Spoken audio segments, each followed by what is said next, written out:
आप देख रहे हैं प्रेस कॉन्फ्रेंस दिबांग के साथ। इस प्रेस कॉन्फ्रेंस में मेहमान से पूछा जाएगा हर जरूरी सवाल। नमस्कार, प्रेस कॉन्फ्रेंस में आपका स्वागत है। मैं हूं दिबांग।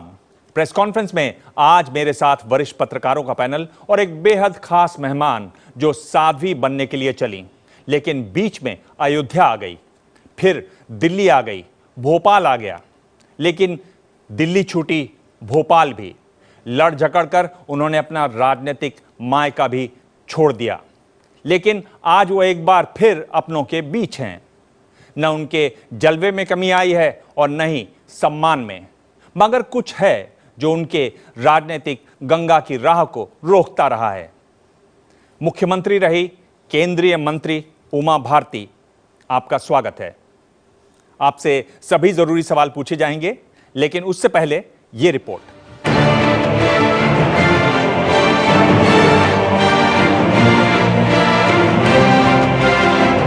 11 साल की उम्र में जब बच्चे स्कूल के मैदान में खेलते कूदते हैं, उस उम्र में उमा भारती दुनिया के कई देशों में अपने धार्मिक प्रवचन से हजारों लोगों को अपना भक्त बना चुकी थी। 9 साल की उम्र से प्रवचन देने वाली उमा भारती की लोकप्रियता उनकी रैलियों में आज भी दिखती है। 30 साल से ज्यादा के राजनीतिक जीवन में उमा भारती ने मुख्यमंत्री से लेकर केंद्रीय मंत्री तक का लंबा सफर तय किया है।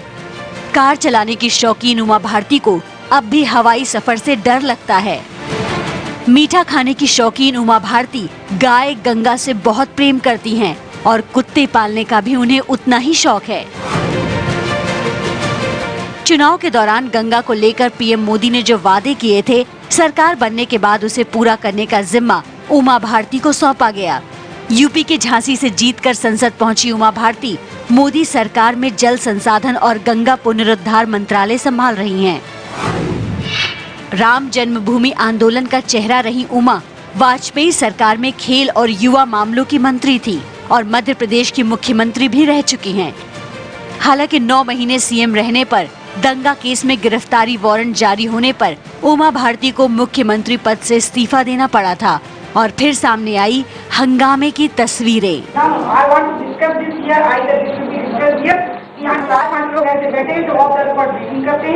राज्यसभा में ये कोई काम है नहीं, जनता की रिस्पेक्ट जाते नहीं है और हम लोगों की इज्जत की धज्जियां उड़ाते हैं। उमा जी, ये 11 साल पुरानी तस्वीरें हैं। 10 नवंबर 2004 आप कह रही हैं कि भाई आपके खिलाफ प्रेस में कुछ नेता ब्रीफिंग करते हैं, आप उठ के चली जाती हैं। लौह पुरुष लाल कृष्ण आडवाणी वहां बैठे हुए हैं। वो तेवर कहाँ गए? वो फायर ब्रांड उमा भारती आज कहाँ हैं? फायर ब्रांड तो आप लोगों का दिया हुआ नाम है जी, और उस दिन चूंकि कैमरे मौजूद थे तो आपको लगा कि पहली बार हुआ, अन्यथा मैं इस तरह से बोलती रही हूँ पहले भी। अच्छा। और अभी भी बोल देती हूँ, जब कोई ज़रूरत पड़ती है तो अपनी बात कह देती हूँ।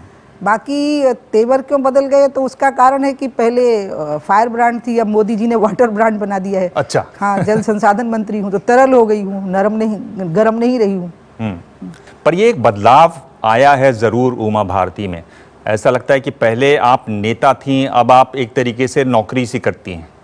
ये बदलाव, इस बदलाव की वजह क्या है? मुझे लगता है कि आपने जिस शब्द का प्रयोग किया है नौकरी करना, मैं इसका मतलब नहीं समझी हूँ। नौकरी करने की बात ना पहले थी ना आज है। मुझे पता नहीं आपने मेरे लिए शब्द का प्रयोग क्यों किया है। वो जो जोश था, वो जो गर्मी थी, वो जो एक ठसक थी, वो जो एक मतलब उमा भारती होना, एक उसका एक मतलब था। वो ठसक तो आज भी है, लेकिन गंगा का काम ऐसा है कि इसमें बहुत गहराई में जाकर के इसकी समस्याओं को समझना पड़ा है और ये इतना चुनौतियों से भरा काम है। इस काम में इतनी समस्याओं की विविधता है कि इसमें 1-1.5 साल जिस तरह से मुझे अपने आप को खपाना पड़ा है, उसके बाद में ऐसा आपको लग रहा होगा, लेकिन मूल जो चीज़ व्यक्ति की जो ठसक होती है वो तो कभी जाती नहीं, वो तो बेसिक क्वालिटी होती है उसकी, वो तो आज भी बरकरार है।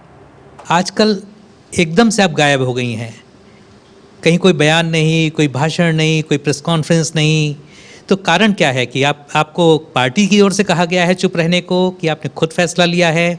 जब मैं मंत्री बनी तो मुझे अनुमान नहीं था कि एक मंत्रालय का नोटिफिकेशन होगा गंगा के नाम का, और उस चीज़ ने मुझे इतना अभिभूत किया और मैं इतने आनंद में डूब गई कि ये मेरी ज़िंदगी का सबसे अच्छा समय है। इसलिए मैं आप लोगों के उकसावे पे नहीं आने वाली हूँ कि मैं निडरता का ज़बरदस्ती कोई प्रदर्शन करने लग जाऊँ, वो भी नहीं करूँगी। मैं परम आनंद में हूँ और अगर मैं गंगा को निर्मल करके सौंप सकी देश को, तो मैं ये मानूंगी कि 1000 जिंदगानियों से एक बड़ा काम है जो मैंने कर लिया। पर उमा जी, क्या लगता है कि ये जो एक गंभीरता है वो उम्र सिखाती है? एक बात ये आपका कहना बिल्कुल सही है, उम्र के साथ स्वभाव में गंभीरता आना, वो तो परिवर्तन आया है मेरे अंदर और मैं उस परिवर्तन को नोट करती हूँ, मुझे उसका बहुत अच्छा लगता है। मैं अपने आप को मॉनिटर करती हूँ। भगवान ने मुझे एक क्वालिटी दी है, yes I monitor my self, और उसमें मैं देखती हूँ कि मेरे स्वभाव में ही परिवर्तन आ रहा है और वो परिवर्तन मुझे बहुत अच्छा लग रहा है। I am very happy. ऐसा है कि गंगा के प्रवाह में बहुत सारे ट्रिब्यूटरीज मिलते हैं और उनमें से कई ऐसे ट्रिब्यूटरीज हैं जिनमें बहुत भयंकर पॉल्यूशन है। तो क्या आपके मंत्रालय के पास कोई ऐसा भी कोई प्रोग्राम है जिसमें उन ट्रिब्यूटरीज के क्लीनिंग का भी ध्यान रखा गया है? कोई कॉम्प्रहेंसिव? सॉरी, आपने बिल्कुल सही प्रश्न किया है और ये सच्चाई है कि गंगा में यद्यपि यमुना मिलती हैं, लेकिन यमुना जब गंगा में मिलती है तो चंबल आ जाती है यमुना में, और चंबल का पानी इतने वेग से आता है कि यमुना जब गंगा में मिलती है तो शुद्ध हो चुकी होती है। लेकिन रामगंगा और काली और 2-3 और नदियां हैं जो पूरी भयानक गंदगी के साथ गंगा में मिलती हैं, और बिजनौर से लेके कानपुर के बीच का जो सबसे ज़्यादा प्रदूषित माना गया है गंगा का स्ट्रेच, वो ये वाला माना गया है। और इसमें ही ये दोनों ट्रिब्यूटरीज हैं जो मिलती हैं। दोनों ट्रिब्यूटरी को अगर हम ट्रीट नहीं करेंगे तो हम गंगा को निर्मल नहीं कर पाएंगे, और इसलिए दोनों ट्रिब्यूटरीज को भी हमने लिया हुआ है, हम उन पर काम कर रहे हैं, हमने अनाउंसमेंट भी किए और हमारे मिशन गंगा का जो पहला फेज़ है उसमें ही वो हमने उनको लिया हुआ है, प्रायोरिटी में लिया हुआ है। उमा जी, ये आपके सहयोगी हैं, ये क्या कह रहे हैं इनको सुन लेते हैं, फिर आपसे सवाल पूछेंगे। हम भी चाहते हैं कि राम मंदिर बने, हमेशा मंदिर वही बनाएंगे लेकिन तारीख नहीं बताएंगे। ये जो चल रहा है तो लोग, हिंदुस्तान की जनता चाहती है कि राम मंदिर तो बनेगा, लेकिन आप तारीख का भी ऐलान करिए। ये जो बात कह रहे हैं आपके सहयोगी, और आपके सहयोगी नहीं कह रहे हैं, नीतीश कुमार भी इसी बात को कह रहे हैं कि भाई आप लोग कह रहे हैं कि मंदिर बनाएंगे पर तारीख नहीं बताएंगे, इस पर आपको क्या कहना है? ये तो मुझे बहुत अच्छा लगा कि नीतीश भी तारीख जानना चाहते हैं, तो हम विश्व हिंदू परिषद के लोगों को कहेंगे कि वो नीतीश कुमार को बुला ले, मिलकर डेट तय कर ले और पहली कार सेवा नीतीश ही करे अयोध्या आकर के। तो ये तो आपने बहुत अच्छी खबर सुनाई है मुझे, मैं अभी जाकर ही नीतीश को फोन करूंगी। मुझे तो पता नहीं था कि नीतीश कुमार भी डेट जानना चाहते हैं मंदिर के निर्माण की। जी हाँ, पर उनका आशय यही है कि आप यही कहते रहते हैं, हर बार राम मंदिर की बात करते रहते हैं, सत्ता में आ जाते हैं तो राम मंदिर जो है वो ठंडे बस्ते में चला जाता है, उनका आशय ये है।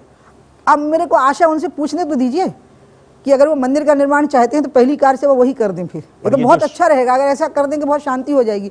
मैं आपको बताऊं, अयोध्या का समाधान सबसे अच्छा यही होगा कि मुलायम सिंह और नीतीश कुमार जैसे लोग ही इस समाधान को प्रस्तुत करें, और अगर वो प्रस्तुत करेंगे तो वाकई पूरी गंभीरता के साथ में इसका समाधान हो जाएगा, क्योंकि यह वो पक्ष है जो विरोध करता रहा। अगर यही समर्थन करे और रास्ता निकाले आपस में बातचीत के जरिए, क्योंकि मामला सब जुडिस है, और इस काम को वाकई नीतीश कुमार और मुलायम सिंह जैसे लोग जितना अच्छा कर सकते हैं, क्योंकि हमें तो आप करने नहीं दोगे, मीडिया वाले हमें नहीं करने दोगे आप लोग, हम तो हू करोगे आप लोग अगर हम करेंगे तो। जिस उमा भारती को लोग जानते थे, जो पहले दिव्यांग भी कह रहे थे, वो उमा भारती लोगों को दिख नहीं रही है। उत्तर प्रदेश अभी आएगा, आप मध्य प्रदेश से निकल के आई, बुंदेलखंड में काम किया, क्या ये लोग सोच सकते हैं कि उमा भारती को गंगा के साथ उत्तर प्रदेश में लोग 2017 में देखेंगे? गंगा पे 50 करोड़ से ज़्यादा लोगों की रोटी और रोजगार है, और गंगा एक ऐसा विचित्र विषय है जिसमें कि सभी आस्था और सभी प्रकार के रोजगार, मतलब गरीब आदमी के, अमीर आदमी के, हर तरह के रोजगार गंगा से निकल रहे हैं। उस गंगा को वैसा बनाने की कोशिश करना कि वो इसी प्रकार से रोटी और मोक्ष देने वाली बनी रहे, ये अपने आप में इतना बड़ा काम है। और इस काम को लेकर के मैं स्वयं, जैसा कि मैंने आपको कहा कि मैं इतनी अभिभूत हुई हूँ, तो आपका ये कहना सही है कि ठहराव आया, और ठहराव बहुत ज़रूरी था इतने गंभीर चुनौतीपूर्ण कार्य के लिए। बाकी बिहार जब मुझे पार्टी ने कहा था तो मैं गई थी, और जब वो उत्तर प्रदेश में कहेंगे तो मैं जाऊँगी, जब कहते मैं चली जाती हूँ। साक्षी महाराज, आदित्यनाथ, निरंजन ज्योति, जिस तरह के बयान उनके आ रहे हैं आजकल, एक ज़माने में उमा भारती के वैसे बयान आते थे, उनमें वही पैनापन होता था, वही उनमें ऐठन होती थी। ये आपको महसूस होता है जब आप, चूंकि आप कह रहे हैं कि अब आप दूर से देखती हैं, अब आपको थोड़ी मैच्योरिटी दिखाई देती है, तो आपको ये भाव लगता है मुद्दों के प्रति गंभीरता में पहले भी अभाव नहीं था, चंचलता पहले भी नहीं थी मुद्दों को लेकर के। मैं बहुत अपने कमिटमेंट को लेकर हमेशा बहुत गंभीर रही हूँ। बाकी जैसा काम होता है आदमी वैसा चलता है ना। ये सही है कि मैं अयोध्या आंदोलन के प्रति बहुत सिंसियर हूँ और मैं वो व्यक्ति हूँ जो अयोध्या आंदोलन पर कभी अपोलोजेटिक नहीं हुआ है और ना कभी होंगी। मैंने पूरे गर्व और संतोष के साथ उसमें भागीदारी करी है और राम जन्मभूमि पर भव्य मंदिर का निर्माण हो, ये मेरी आस्था है, मेरा विश्वास है, इससे मुझे बहुत संतोष होगा। इन चीज़ों से मैं कभी पीछे नहीं हटती। ये जिन लोगों के मैंने नाम लिए, जिस तरह के बयान दे रहे हैं, जिस तरह से इस समय आज नरेंद्र मोदी की सरकार है, बीजेपी को पूर्ण बहुमत है, आपको नहीं लगता कि इस तरह के बयानों से बचने की ज़रूरत है नेताओं को, ताकि सरकार जिस तरह से आप काम कर रही हैं, सरकार भी अपना काम करे और ये जो फालतू के विवाद हैं इनसे बचा जाए? मैं अपनी राय यहाँ नहीं दूंगी, क्योंकि आप जिनके बारे में पूछ रहे हैं वो मेरे घर के लोग हैं, तो उनको अगर मुझे कोई राय देनी होगी तो मैं 1 to 1 में दे दूंगी। यहाँ तो नहीं देने वाली मैं उनके बारे में अपनी राय। जिस तरीके से जो बड़े अदाकार हैं, शाहरुख खान, आमिर खान, उन्होंने जिस तरह की बातें उठाई, जो मुद्दे उठाए, आपको क्या लगता है कि क्या कुछ भाजपा को या नरेंद्र मोदी सरकार को बदनाम करने की कोई साजिश है? उनकी क्या मंशा क्या है? मुझे ऐसा कभी नहीं लगा कि इन लोगों के बयान के पीछे मंशा सरकार को या मोदी जी को नुकसान पहुंचाने की रही होगी, ऐसा मुझे नहीं लगा। लेकिन हाँ, इनके बयानों से नुकसान देश की छवि को हुआ। मोदी जी ने जिस प्रकार से अपना प्रस्तुतिकरण दुनिया के मंच पर किया है, उसके बाद तो जिसके बारे में अमेरिका का राष्ट्रपति लेख लिख रहा हो, उसके बारे में किसी फिल्म अभिनेता के बयान से क्या नुकसान होने वाला है। लेकिन मैं एक बात ज़रूर कहूँगी, आमिर हैं, शाहरुख हैं और भी हैं, सैफ अली हैं और 4-5 जो अभिनेता लोग हैं, मैं एक बात इनके बारे में ज़रूर कहूँगी कि अभिनेता या तो अभिनेता रहे तो उसको सारे लोग पसंद करते हैं, हर पॉलिटिकल पार्टी के लोग पसंद करते हैं, हर आइडियोलॉजी के लोग पसंद करते हैं, क्योंकि मूवी देखते हैं। अगर वो समाज सेवा को साथ में जोड़े तो उसको भी जोड़ ले। जैसे एक हॉलीवुड की हीरोइन है एंजेलिना जॉली, वो बहुत अच्छा समाज सेवा का काम करती है। लेकिन जब आप किसी आइडियोलॉजिकल स्टेटमेंट को देंगे पॉलिटिक्स में रैप करके, तो आप रिएक्शंस के लिए तैयार रहो। फिर आप रिएक्शंस को ये मत कहो कि अरे हमें बोलने का अधिकार है, तो फिर सामने वाले को भी रिएक्ट करने का अधिकार है। लेकिन आप अभिनेता भी रहना चाहते हैं, एडोरेशन को एंजॉय भी करना चाहते हैं, क्रिटिसिज्म को से नफरत भी कर रहे हैं और आप फ्रीडम ऑफ एक्सप्रेशन भी चाहते हैं, तो ये तीनों चीज़ों का पैकेज तो नहीं हो पाएगा। फिर जैसे आपका बोलना फ्रीडम ऑफ एक्सप्रेशन है, सामने वाले का वैसा आपका विरोध करना भी फ्रीडम ऑफ एक्सप्रेशन में ही आएगा ना। फिर अगर कोई जिम्मेदार व्यक्ति कुछ बोलना चाहे तो उसको बोलने की छूट होनी चाहिए। हाँ, होनी चाहिए। लेकिन फिर सामने वाला कोई जवाब दे या जनता में कोई रिएक्शन हो जाए तो फिर उस पर भी ये नहीं करना चाहिए कि हम अभिनेता हैं, हमें एडोर करो। नो, फिर आपसे नफरत भी हो सकती है, उसके लिए भी तैयार रहो। ऐसा लगता है कि आज के डेट में इस समाज में या देश में कुछ भी गलत हो रहा है उसकी व्याख्या करना, इसका मतलब पार्टी या केंद्र सरकार के खिलाफ फ्रंट खोलना। अभी जो पूरे देश में एक माहौल बन गया है, ये भारी चिंता का विषय है। अचानक एक ऐसा वातावरण बना दिया गया है जैसे मान लो हम बहुत इंटॉलरेंट कंट्री हो गए हों, और सबने मिलकर बनाया। मैं ये नहीं कहूँगी कि जिनने बयान दिए कि कंट्री में इंटॉलरेंस है उन्होंने ये माहौल बनाया, उनने भी बनाया जिन्होंने इस पर अपने रिएक्शंस दिए। और आप उनको देखिए कि कितनी बड़ी संख्या में लोग दरगाहों पे जा रहे हैं। हिंदू माथे में सिंदूर लगाए हुए, गले में जनेऊ डाले हुए लोग दरगाह शरीफ जा रहे हैं, हाजी मलंग जा रहे हैं, अजमेर की दरगाह शरीफ जा रहे हैं, चर्चेज़ में जा रहे हैं। लोग आपस में मिक्स हो रहे हैं, मोहल्लों में शादी ब्याहों में शामिल हो रहे हैं। मतलब कुछ सैकड़ा लोगों की कार्यवाही को आप 1.25 करोड़ लोगों के ऊपर उसको चस्पा कर दें, इसलिए इससे उबरना चाहिए। और मैं आपसे अपील करूंगी, क्योंकि मीडिया के बहुत महत्वपूर्ण विंग्स के लोग यहाँ पर बैठे हुए हैं, और पॉलिटिकल पार्टी से भी मैं अपील करूंगी, और इस देश की इंटेलिजेंसिया और एकेडमिया से भी मैं अपील करूंगी कि इस चीज़ को कभी ख़त्म करना पड़ेगा। क्योंकि बाहर हम यहाँ तो डिबेट कर रहे हैं, लेकिन बाहर हम इमेज बना रहे हैं, अपने ही देश की इमेज बना रहे हैं, और ये अच्छा नहीं है देश का ऐसा माहौल बना देना। अपन लोग तो उसका मज़े लेके रह जाते हैं, बाहर छवि खराब होती है। तो ये जो पूरा एक अवार्ड वापसी वाला पूरा जो चला, अगर 150 लोग अपने अवार्ड वापस देना चाहते हैं तो देने दीजिए, लोकतंत्र है। इसमें एक इतना उग्र किस्म का उसके लिए रिएक्शन आना कि साहब ये बदनाम कर रहे हैं, ये तो कांग्रेस के लोग हैं, ये कहीं से समर्थित हैं, क्या आपको लगता है कि ये एक ओवर रिएक्शन है? नहीं, मुझे दोनों तरफ से लगता है ऐसा। जैसे मैं पार्लियामेंट की सारी चर्चा हम बाहर नहीं कर पाते, जैसे मुझे शैलजा को मैं अच्छी तरह से जानती हूँ, हरियाणा की हैं, मेरी मित्र हैं, छोटी बहन जैसी हैं, मुझे उनसे बहुत स्नेह है, और बड़ी शालीन महिला है वो। लेकिन गुजरात के एक मंदिर की घटना का वो एंड कहाँ करना चाहती थी? मोदी का गुजरात, मोदी का पुणे का फिल्म इंस्टीट्यूट। अंत में सब मोदी पे आते हैं। हैदराबाद की घटना मोदी ने करी है, आप घटना पे रह जाओ तो ठीक है, फिर आप घटना को पकड़ के मोदी तक लाते हैं और फिर मोदी से स्पष्टीकरण चाहते हैं, फिर आप कहते हैं कि देखो मोदी तुमने ऐसा कर दिया। इससे समझ में आता है कि नीयत ठीक नहीं है और उसके कारण फिर इस अवार्ड वापसी की गंभीरता भी कम हो जाती है। मतलब घटना कहीं भी घटे, महाराष्ट्र में, गुजरात में, जिम्मेवार मोदी है। ये जो नीयत है ना, इससे मामले की गंभीरता कम होती है। फिर बहुत सारे मुद्दों पर मोदी जी बहुत बोलते हैं और बहुत सारे मुद्दों पर बिल्कुल बोलते नहीं हैं। इस पर आपने ये नोटिस किया, इसको देखा, इस पर आप क्या समझती हैं? बिल्कुल ठीक करते हैं। क्या जरूरी है कि प्रधानमंत्री हर बात पे बोले? आपने 10 साल एक ऐसा प्रधानमंत्री झेला जो कुछ बोला ही नहीं। तो एक प्रधानमंत्री अगर कुछ बोल देता है तो आप भगवान का शुक्र समझो कि वो बोल रहे हैं। बाकी मैं नहीं जरूरी समझती हूँ कि प्रधानमंत्री हर चीज़ पे रिएक्शन दें, और ये बहुत गलत बात है। लोगों के कलेजे में जलन है। देवांग जी और आप सब बंधु जो अलग अलग मीडिया सेक्शन के यहाँ बैठे हैं, हकीकत ये है लोगों के दिल में एक जलन है। मैं आपको बताऊँगी, मेरे पीछे भी बहुत मीडिया पड़ा था। एक खास सेक्शन का मीडिया था, लेफ्ट ओरिएंटेड मीडिया था। एक इंग्लिश का भी एक पर्टिकुलर सेक्शन था। उसने मेरा मजाक बनाने में, मेरी तौहीन करने में, मुझे नीचा दिखाने में कसर नहीं छोड़ी। क्यों? क्योंकि उनके दिल में एक जलन थी, और जलन ये थी कि वो ये मानते थे कि जो बीजेपी के लोग हैं वो पिछड़ा और गरीब विरोधी हैं। जब पिछड़े वर्गों के नेता उसमें आने लगे, मुख्यमंत्री बनने लगे, बड़े बड़े पदों पर बैठने लगे, तो उनकी समझ में ही ना आए कि जवाब क्या दें। मोदी जी का यही हुआ। मोदी जी एक ऐसे व्यक्ति हैं जो प्रो पुअर हैं। मोदी जी एक ऐसे व्यक्ति हैं जिनका राष्ट्रवादी प्रखर सोच है। मोदी जी एक ऐसे व्यक्ति हैं जो कांग्रेस से निकाले गए नेताओं में से नहीं, आमतौर पर वही प्रधानमंत्री बने या तो कांग्रेस के या कांग्रेस से निकाले गए, और वो व्यक्ति अपनी क्लियर मेजोरिटी से प्रधानमंत्री बन गया। इतनी जलन है लोगों के दिल में और इनके कलेजे में ठंडक नहीं पड़ पा रही है, और इसके कारण ऐसी ऐसी बातें निकालते हैं अपना कलेजा ठंडा करने के लिए। क्यों हर बात का जवाब दे मोदी? नहीं देना चाहिए। उन्होंने कहा कि न खाऊंगा न खाने दूंगा, और प्रकरण उछला केंद्रीय मंत्री सुषमा स्वराज का, आपकी मुख्यमंत्री वसुंधरा राजे का, मुख्यमंत्री शिवराज सिंह चौहान का। वो जब प्रकरण उछला उस पर उन्होंने कुछ नहीं कहा। पहली बार तब मोदी जी की चुप्पी लोगों को सुनाई दी।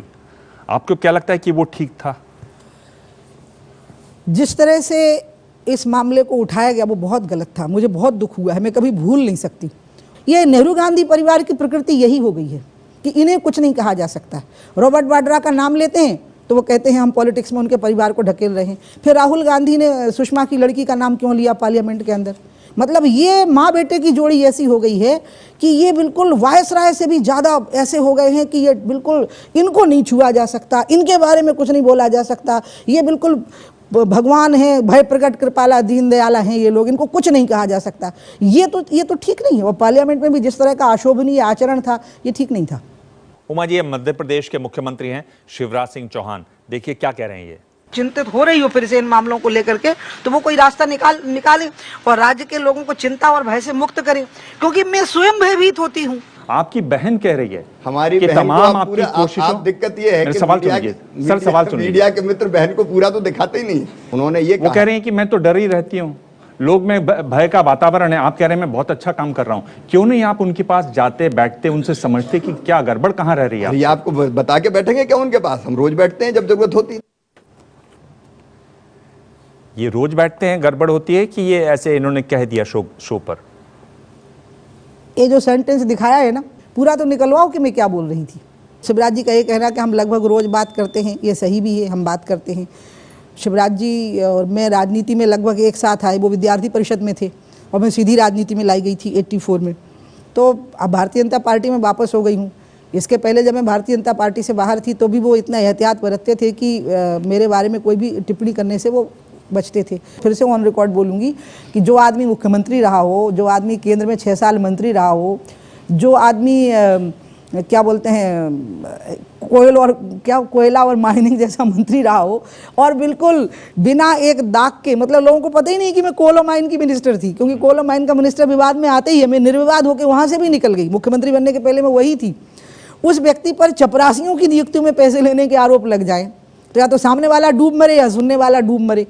आपको क्या लगता है कि व्यापम में वाकई घोटाला हुआ या सिर्फ ये मीडिया ट्रायल की वजह से इतना बड़ा इशू बना हुआ है?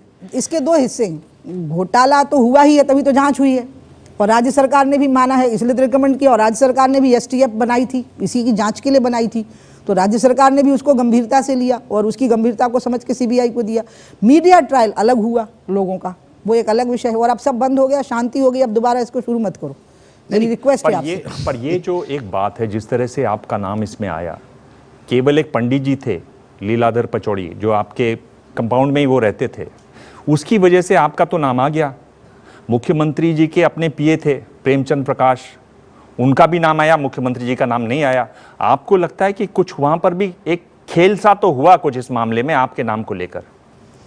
मैंने आपको पहले ही कहा ना कि इस बात की मुझे तकलीफ रही है कि मेरे नाम की चर्चा उसमें हुई।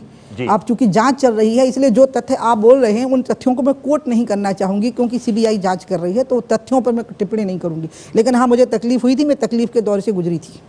तकलीफ की आपका नाम आया और नहीं, मैं इतना ही कहूंगी, इससे ज्यादा मत बुलवाओ। पर आपने इसको खोजने की कोशिश की कि बात हुई क्या? अब जब एफआईआर में नाम मेरा कैसे आ गया? अब एक जांच चल रही है, एक सर्वमान्य एजेंसी जांच कर रही है, जिसकी डिमांड सबने की, और राज्य सरकार ने स्वयं शिवराज जी ने बड़ा अच्छा निर्णय लिया कि उसको सौंप दिया। अब मत बोलो इसके ऊपर, मतलब मैं तो नहीं बोलूंगी, आप पूछते रहोगे तब भी मैं नहीं बोलूंगी। उमा जी, आप अभी एक सफल मंत्री हैं दिल्ली में, प्रधानमंत्री जी भी आपको पसंद करते हैं, और मैं अभी देख रहा हूँ वाजपेयी जी, आडवाणी जी के जो उमा जी को हम देखे हैं बहुत साल पहले, आज आप बहुत अलर्ट है, और जैसे आप कह रहे हैं खुद आप अपने आप को मॉनिटर करते हैं।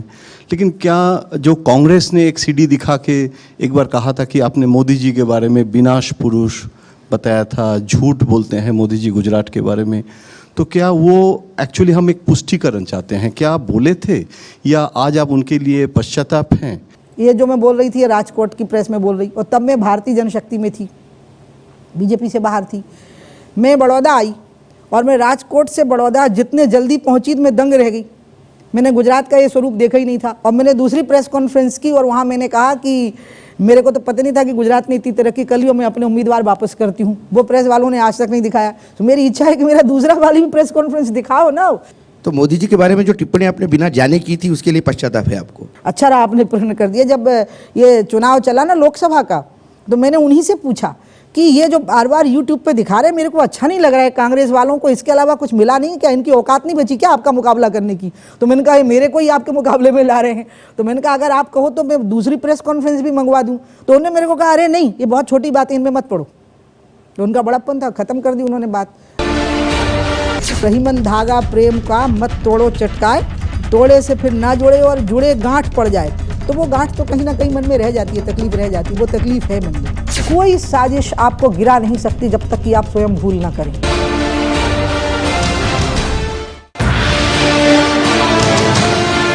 आप देख रहे हैं प्रेस कॉन्फ्रेंस दिबांग के साथ। उमा जी, इसमें मुश्किल होती है, आप पार्टी में हैं, फिर पार्टी छोड़ के जाती हैं, नेताओं के खिलाफ बोलती हैं क्योंकि आप उस पार्टी में अब हैं नहीं, आप वापस फिर उसी पार्टी में आ जाती हैं। मैं आपसे पूछ रहा हूं, चूंकि ये अनुभव आपको रहा है, सबसे ज़्यादा मुश्किल कौन सी बात रही है? कौन से ऐसे नेता रहे जिनको बारे में आपने कुछ कहा हो और बाद में लगा हो मैं थोड़ा ज़्यादा बोल गई थी और आपने बातचीत की हो? मैंने पार्टी कभी नहीं छोड़ी, मुझे पार्टी से निकाला गया। चलिए, और मैंने मना किया था कि मुझे निकालो मत। मैंने चिट्ठी भी लिखी थी कि जिन कारणों से आप निकाल रहे हैं, ऐसी गलतियां सब नेताओं ने की हैं, तो मुझे क्यों निकाल रहे हो? मुझे तो उस समय लगा था जैसे ये तय था कि मुझे निकालना है, और उस निकालने के मसले को जो लीड लिए हुए थे वो अब इस दुनिया में है नहीं। तो ये प्रसंग इतना दर्दनाक हो गया है पूरा का पूरा। उसके बाद नेताओं ने कोशिश भी करी थी, अटल जी और आडवाणी जी ने, कि मैं वापस हो जाऊँ, लेकिन चीज़ें ऐसी हो गई थी कि तुरंत कई बार यू टर्न तुरंत लेना संभव नहीं होता। लेकिन हाँ, ये सच्चाई है कि वो जो 5.5 साल मैंने पार्टी से बाहर निकाले हैं, उसका आज तक मेरे मन पर डेंट है। और आज भी मैं मतलब भारतीय जनता पार्टी के नेताओं के साथ बहुत कंफर्टेबल होकर के बात नहीं करती हूँ। सिलेक्टेड 2-4 लोग हैं जिनसे मैं बात करती हूँ, बाकी मैं इसको बिल्कुल स्वीकार करूँगी। मुझे पता है कि ये चीज़ दिखाई जानी है, और ये सच्चाई है कि वो जो रहीमन धागा प्रेम का मत तोड़ो चटकाए, तोड़े से फिर ना जुड़े और जुड़े गांठ पड़ जाए। तो वो गांठ तो कहीं ना कहीं मन में रह जाती है, तकलीफ रह जाती है, वो तकलीफ है मन में। कोई ऐसा नाम है जिनसे वो गांठ बहुत ज़्यादा हो और वो अगर देख रहे हो तो हो सकता है उनको समझ में आए और अगली बार आपसे और ठीक से? ना, क्या होता है, ये बात मेरे मन में आती थी। वो एक इंग्लिश ये कहावत है ना, when she was good she was very good and when she was bad she was horrible. तो ऐसा क्यों हो जाता है? When somebody is good then somebody is too good and when somebody is bad then somebody is horrible. तो ये चीज़ उस समय मेरे मन में आती थी कि ठीक है, अचानक गुड से हॉरिबल कैसे हो गई हूँ। आपको पार्टी से निकाला जा रहा था, आपने पत्र लिखा था कि ऐसी बातें और भी लोग करते हैं, इसलिए मुझे पार्टी से नहीं निकाला जाना चाहिए। कीर्ति आज़ाद को निलंबित कर दिया गया है, उन पर पार्टी से निष्कासन की कार्रवाई भी ड्यू है। शत्रुघ्न सिन्हा के बारे में भी बताया जा रहा है कि नए अध्यक्ष का चुनाव होने के बाद उन पर कार्रवाई होगी। क्या आपको लगता है कि इस तरह की बातें पार्टी के लोकतंत्र को मजबूत करती हैं, इसलिए इन दोनों नेताओं पर कोई कार्रवाई नहीं करनी चाहिए? दो तरह के नेता होते हैं ना, एक तो वो होते हैं जो वो कहते भी हैं कि देखो हमने जो कहा वो ठीक कहा, हम पे कार्रवाई मत करो। एक नेता ऐसे होते हैं कि हमारे यहाँ बुंदेलखंड में कई बहुएं ऐसी होती हैं कि वो चाहती हैं कि सास को बदनाम करें। पहले तो बहुत होती थी गांव में ऐसी, तो वो सास को पूरे टाइम में ऐसे करती रहती हैं, असल बाप की है तो मार के देख, असल बाप की है तो मार के देख। अब बार बार जब बहू सास को टोकेगी ही कि असल बाप की है तो मार के देख, तो बेचारी थोड़ा बहुत तो धक्का लगा ही देगी कि चल दूर हो जा, और जैसे ही धक्का लगा है तो पूरी गिर जाती है, अरे देखो गांव वाले दौड़ो मुझे मार डाला। तो ये कुछ ऐसे भी लोग हैं कि असल बाप की है तो मार के देख, ये उस कैटेगरी की बहुएं हैं ये नेता, जो चाहते ही हैं कि थोड़ा सा धक्का लगे, वो गिर पड़े, वो चिल्लाएं कि देखो हमें मार डाला। इसलिए इन्होंने अपनी गंभीरता खुद खो दी। अभी जो हैदराबाद विश्वविद्यालय में हुआ कि पिछले वर्ष एक केंद्रीय मंत्री ने ये चिट्ठी लिखी जिसमें उन्होंने कहा कि अंबेडकरवादी एसोसिएशन का नाम लेके कि ये लोग एंटी नेशनल और कास्टिस्ट हैं। तो पहली चीज़, क्या केंद्रीय मंत्री को सामाजिक न्याय के पक्ष से कहना चाहिए, और दूसरी चीज़, क्या आप इस बात से सहमत हैं कि वहाँ एंटी नेशनल? देखिए, एक पढ़े लिखे होनहार दलित वर्ग के नौजवान ने आत्महत्या की है, घटना बहुत दुखद है। एक व्यक्ति अगर स्वयं अपने जीवन का अंत करने का फैसला करता है तो पूरे समाज की जिम्मेवारी बनती है कि उसने ऐसी मानसिक स्थिति क्यों बनाई कि वो आत्महत्या करने के लिए विवश हो गया। लेकिन फिर उस आत्महत्या पर राजनीति करना, और उसमें फिर वही जो मैंने आपको कहा ना, चलो मोदी की ओर, मोदी को पकड़ो, मोदी के मंत्री इस्तीफा दें, जबकि वो नौजवान जो पत्र लिख गया है उसमें मंत्रियों का वो जिक्र नहीं कर रहा है। अब सारी परिस्थितियों की जाँच भी चल रही है, और मैं इस पूरे एपिसोड को बहुत दुर्भाग्यपूर्ण मानती हूँ। फिर दलित और एंटी दलित इसको बनाने की कोशिश करना। देखिए, देश को कुछ चीज़ों से बचाना पड़ेगा। अगर हम चाहते हैं कि देश में से जातिवाद समाप्त हो, जाति भेद समाप्त हो, जातिवादी राजनीति समाप्त हो, तो हमें कुछ चीज़ों से अपने आप को बहुत बचाना पड़ेगा। हर चीज़ एंटी दलित नहीं होती, हर चीज़ अब पता है आजकल एक और खतरा हो गया है। एक ड्राइवर ने तेज़ी से गाड़ी चलाई, सामने वाला आदमी हिट होकर मर गया। अगर हिंदू ड्राइवर है और मरने वाला मुसलमान है, एक आदमी मर गया, वो तो अलग आफत है। वो गाड़ी के ड्राइवर को पता ही नहीं होगा कि जो सड़क पर चल रहा है उसकी जात क्या है, उसका धर्म क्या है। और अगर मान लो मरने वाला हिंदू और ड्राइवर मुसलमान है, मतलब हम हर घटना में एक ऐसा मोड़ ले जाते हैं जिससे कि हम देश में कहीं ना कहीं कोई ना कोई क्रैक पैदा कर रहे हैं। खलील जिब्रान की एक कविता है जिसमें उसने लिखा है कि कौन सा देश चिंता का विषय है। तो उसमें बहुत सारी बातों में उसने एक ये भी बात कही है खलील जिब्रान ने। उसने कहा है कि वो देश भी चिंता का विषय है जिस देश में लोग अलग अलग राज्यों टुकड़ों में सोचते हैं और हर टुकड़े को अपना देश समझते हैं। ये एक देश में दो देश की थ्योरी को हम पैदा कर रहे हैं। सुप्रीम कोर्ट ने कहा हाइडल प्रोजेक्ट्स के बारे में, और आपके मंत्री हैं उन्होंने कुछ और कहा, आपकी और उनकी राय अलग है। प्रकाश जावड़ेकर जी के मंत्रालय की बात कर रहा हूँ। जो एफिडेविट गया, आप जो बात कह रहे हैं, बहुत अच्छे मुद्दे को, बड़े गंभीर मुद्दे को आप उठा रहे हैं, और इस बहाने से मुझे कुछ कहने का भी मौका मिल जाएगा। ये जो एफिडेविट गया, जो मैंने अखबारों में भी पढ़ा, वो हम दोनों की सहमति से गया है। जो खबर थी कि आपकी राय और प्रकाश जावड़ेकर के मंत्रालय की राय जो अलग अलग थी, वो खबर गलत है। जो सुप्रीम कोर्ट ने कहा था कि अपर गंगा में 6 नहीं होने चाहिए प्रोजेक्ट्स, 5 की अनुमति दी गई है, वो अनुमति ठीक दी गई है, आप ये कह रही हैं? नहीं, मैं ऐसा नहीं बोल रही हूँ। मैं ये कह रही हूँ कि वो ईमेल हुआ था, मैं उसको डिनाई नहीं कर रही हूँ, लेकिन उसके बाद फिर मेरे पास में एफिडेविट आया और हमारी और पर्यावरण मंत्रालय की एक सहमति बनी, और सहमति के बाद में कोर्ट में एफिडेविट गया है।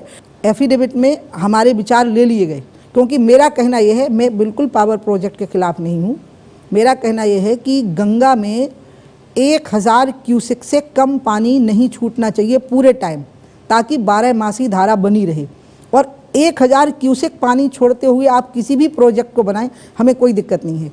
और ये ई फ्लो की बात है कि एक इन्वायरमेंटल फ्लो आपको नदी के बारे में तय करना पड़ेगा, और मैं ये पूरे देश की नदियों पर लागू करवाना चाहती हूँ। ये सिर्फ गंगा के लिए नहीं है, यमुना के लिए भी होगा, कृष्णा और कावेरी और गोदावरी के लिए भी होगा। आपने देखा हो कई प्रोजेक्ट, चाहे इरिगेशन के हों या पावर जनरेशन के, उसमें हम पूरी नदी नष्ट कर देते हैं। नदी को दोबारा बनाया नहीं जा सकता, और इतनी नए प्रकार की मॉडर्न टेक्नोलॉजी आ गई है कि आप पावर जनरेशन भी कर सकते हैं और नदी के ई फ्लो को भी आप बनाए रखें। और इस पर मेरा शाश्वत विश्वास है और इस सिद्धांत को मैं कायम करके रहूंगी, मनवा के रहूंगी। जब 2014 में सरकार बनी थी नरेंद्र मोदी के नेतृत्व में, तो देश में बहुत उम्मीदें थी।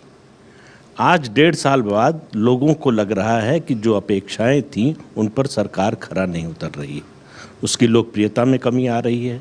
आप लोकसभा के तुरंत बाद जो राज्यों के विधानसभा चुनाव हुए जीते, उसके बाद 2 राज्यों में चुनाव हार गए।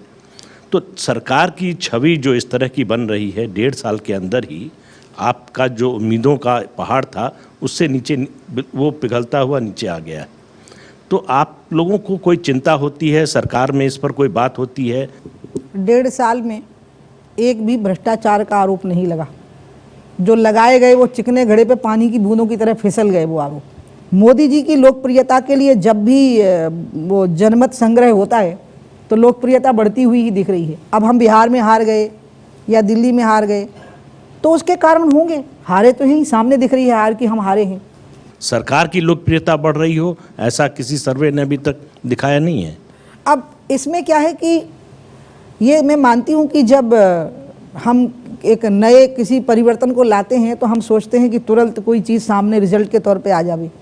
मोदी जी ने जो परिवर्तन लाए हैं देश की अर्थव्यवस्था में, समाज को सशक्त करने की जो भूमिका बनाई है, मुझे तो लगता है कि यही गवर्नेंस है जो इस देश के लिए बहुत ज़रूरी थी।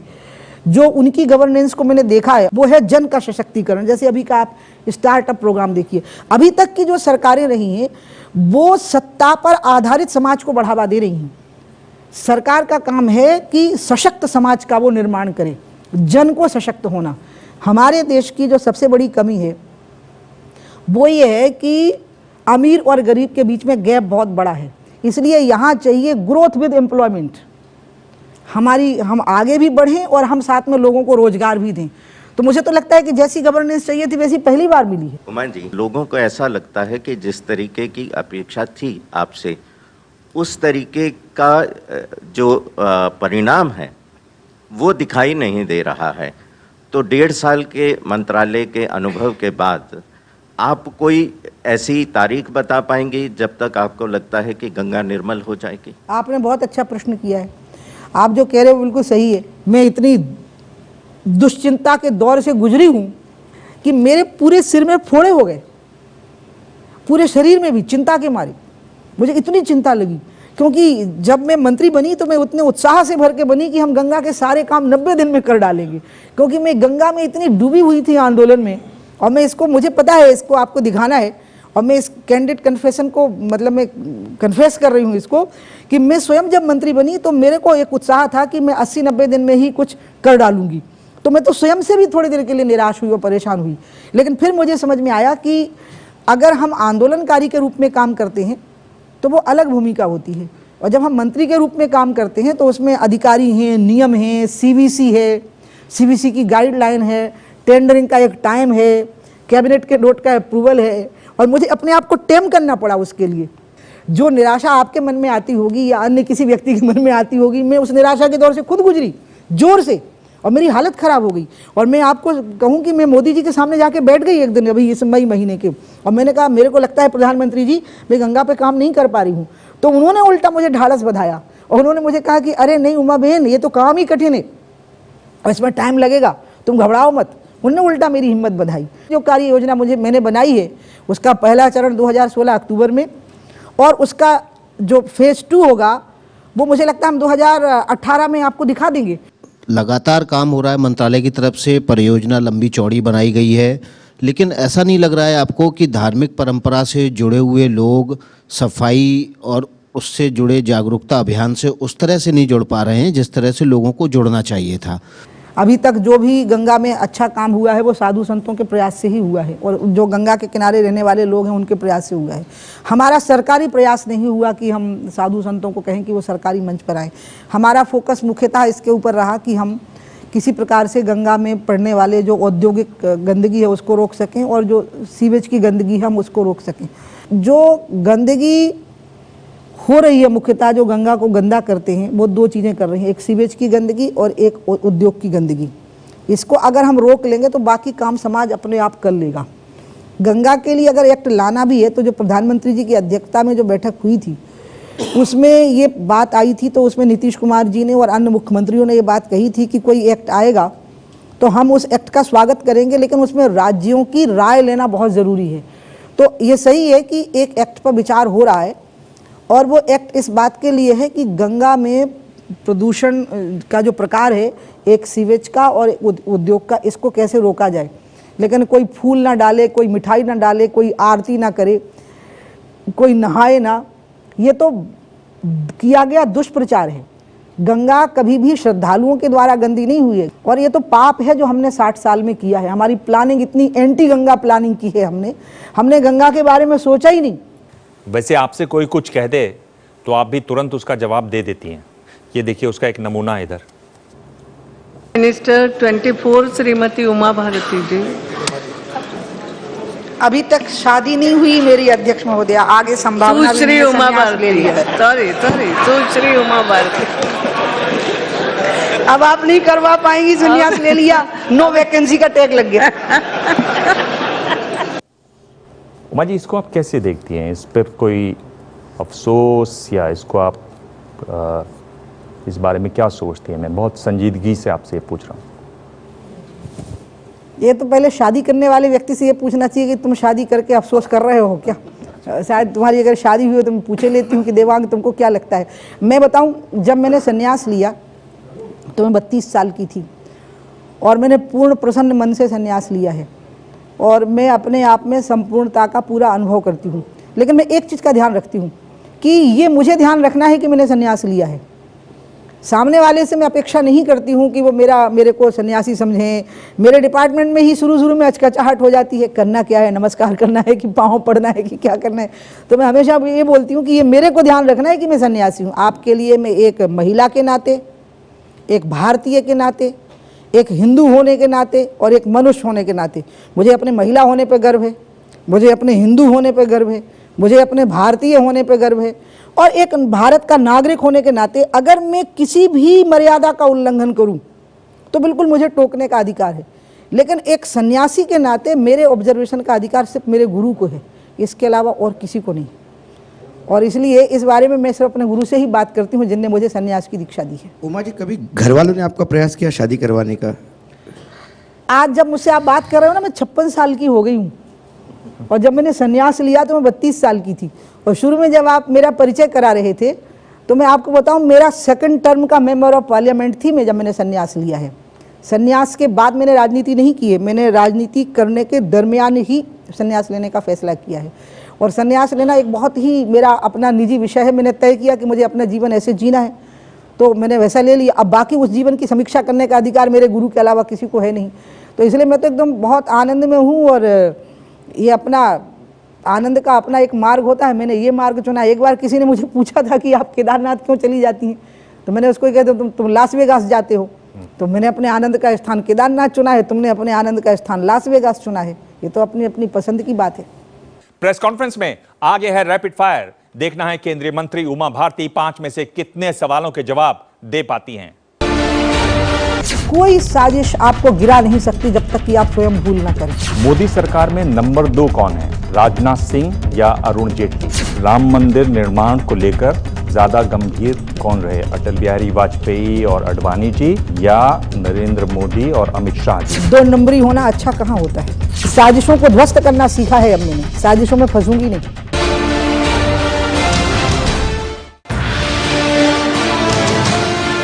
आप देख रहे हैं प्रेस कॉन्फ्रेंस दिबांग के साथ। प्रेस कॉन्फ्रेंस में यह दौर है रैपिड फायर। उमा जी, मैं आपसे 5 सवाल पूछूंगा, लेकिन अच्छी बात है कि हर सवाल के साथ मैं आपको 2 ऑप्शन दूंगा और एक तीसरा ऑप्शन दूंगा जिसमें आप कह सकती हैं कि मुझे इस सवाल का जवाब नहीं देना, यानी पास। क्या कहना होता है? फिर आप कह सकती हैं पास, यानी मैं सवाल छोड़ रही हूं, पास। अच्छा, ओके। और 5 में से आप 3 सवालों के जवाब देंगी तो ये गिफ्ट है एबीपी न्यूज की तरफ से आपके लिए। आप तैयार हैं? ठीक है, तो शुरू करें।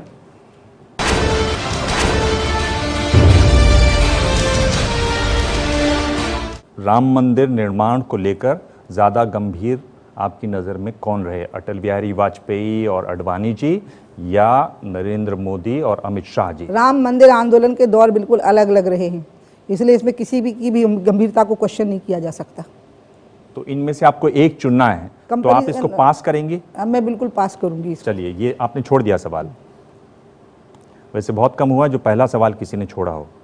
हमारा दूसरा सवाल पूछूं? हाँ हाँ, मुझे क्या है, मेरे मन में आपका इनाम लेने का लालच बिल्कुल नहीं है।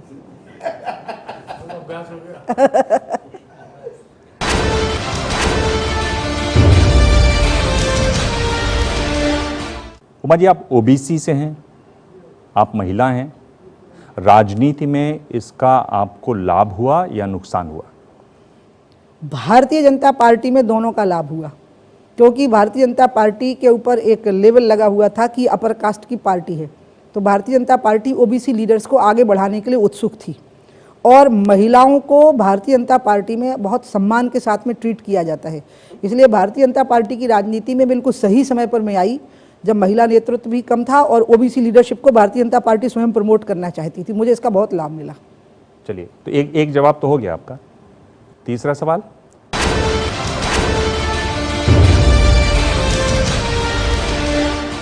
मोदी सरकार में नंबर 2 कौन है, राजनाथ सिंह या अरुण जेटली? 2 नंबरी होना अच्छा कहाँ होता है, सब अपनी अपनी जगह पे 1 नंबर ही होते हैं। आप अच्छी तरह से जानते हो कि मैं इसका उत्तर नहीं दूंगी और यही मेरा उत्तर है। 2 ऑप्शन है आपके पास, राजनाथ सिंह या अरुण जेटली। नहीं, ऐसी हमारी कोई मजबूरी नहीं है। तीसरा ऑप्शन है पास। नहीं, ऐसा कुछ नहीं है देवांग, आपके कार्यक्रम में आना ही मेरा सबसे बड़ा इनाम है, इसलिए आप ये गिफ्ट नहीं भी दोगे तो चलेगा मुझे। चलिए, आप इसको छोड़ रहे हैं सवाल को, पर अभी भी आपने एक जवाब दिया हुआ है।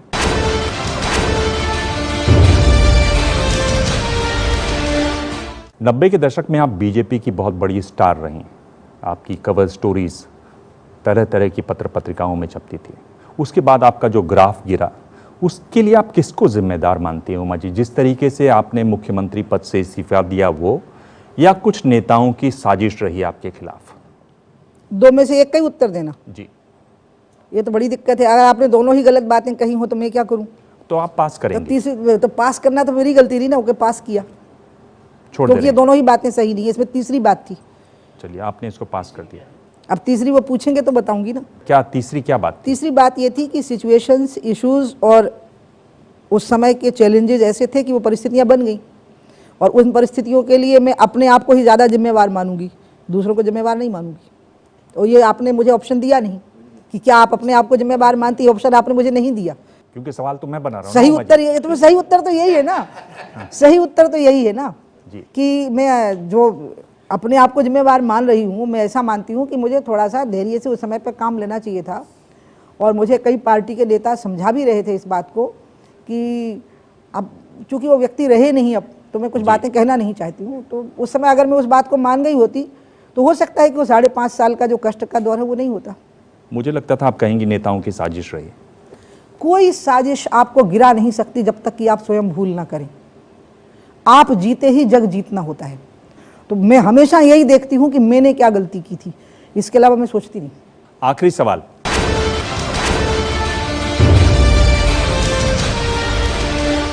अगर आपको एक वरदान मिले कि इन 2 बातों में से एक बात हो जाए। अब 2 बातें क्यों कहते हो? 2 बातें, वरदान पूछो ना बाबा। 2 बातें हैं, राम मंदिर का निर्माण हो जाए, दूसरी बात है गंगा पूरी तरह से निर्मल अविरल साफ हो जाए, दुनिया के लोग देखने आए गंगा को। इनमें से अगर आपको एक चुनना हो, एक वरदान, तो आप क्या चुनेंगे? मैं उत्तर दूसरा ही दूंगी। राम मंदिर का निर्माण तो होना ही है, क्योंकि वहां रामलला बैठे हुए हैं। एक, गंगा का निर्मलीकरण होने की मेरी तात्कालिक जिम्मेवारी है, तो अभी तो मैं अपनी शक्ति उसी पर केंद्रित करूंगी। एक चुनना हो तो आप आज के दिन कौन सा चुनेंगे? मैं वही उत्तर दूंगी जिसको कि जिस पे मेरा कन्विक्शन है। अभी आपने सुना नहीं, मैंने आपको कहा है ना कि साजिशों को ध्वस्त करना सीखा है। अब मैंने साजिशों में फंसूंगी नहीं, मैं वही बोलूंगी जिस पे मेरा कन्विक्शन होगा। नहीं, आप कह रहे हैं कि मैं साजिश कर रहा हूं आपके खिलाफ? ना, साजिश तो यही, आपने मेरे सामने 2 बातें रखी जी, और उन 2 बातों में से मुझे एक चुन करके देना है। तो ऐसा कैसे होगा? हो सकता है मेरे मन में कोई तीसरी बात हो। तो पर पूरा प्रेस कॉन्फ्रेंस सुनने के बाद ऐसा लगा कि आप ये कहेंगे कि गंगा साफ करना, चूंकि मैं इस काम में डूबी हुई हूं, वो एक बहुत बड़ा काम होगा। मैंने अभी कहा कि तात्कालिक मेरी जिम्मेवारी गंगा है, ये मैंने कहा है अभी। तो आप गंगा कहेंगी, इसका मतलब इसका नहीं, जवाब? मैं ऐसा नहीं कहूंगी क्योंकि मैं आपके हिसाब से नहीं बोलूंगी। मैं आपके हिसाब से नहीं बोलूंगी। पर उमा जी, एक बात रही कि 5 में से आपने एक ही सवाल का जवाब दिया। हाँ, तो मुझे नहीं लेकिन चाहिए। खासियत ये रही उमा जी कि आपने हर सवाल में एक तीसरा ऑप्शन भी दिया, और इस तीसरे ऑप्शन देने के लिए मैं थैंक यू। मुझे पता था आप मुझे इनाम दोगे इसके लिए।